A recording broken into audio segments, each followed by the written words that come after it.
This week we're reading The Gruffalo's Child by Julia Donaldson, illustrated by Axel Scheffler. To buy the book and read along, click the link below. The Gruffalo said that no Gruffalo should ever set foot in the deep dark wood. Why not? Why not? Because if you do, the big bad mouse will be after you.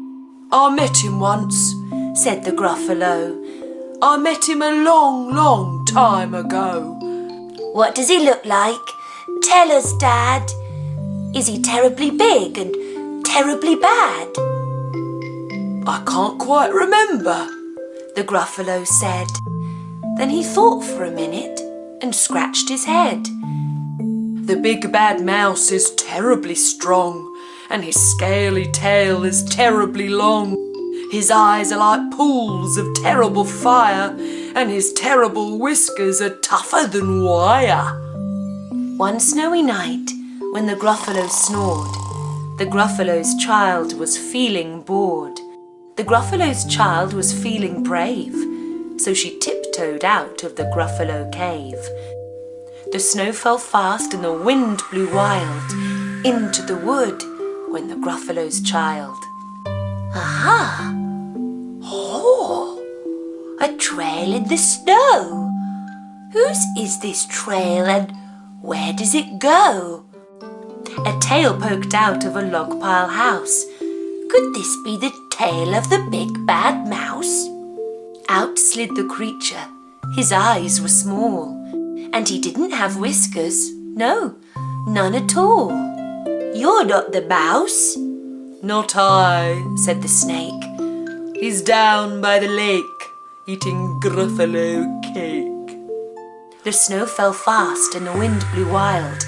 I'm not scared, said the Gruffalo's child. Ah! Oh! Marks in the snow. Whose are these claw marks? Where do they go? Two eyes gleamed out of a treetop house. Could these be the eyes of the big bad mouse? Down flew the creature. His tail was short, and he didn't have whiskers of any sort. You're not the mouse. Too-woo, not I. But he's somewhere nearby eating Gruffalo pie. The snow fell fast and the wind blew wild. I'm not scared, said the Gruffalo's child. Ah. Oh, a track in the snow. Whose is this track? And where does it go? Whiskers at last, and an underground house.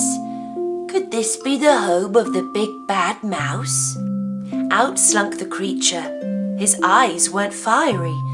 His tail wasn't scaly. His whiskers weren't wiry. You're not the mouse. Oh no, not me.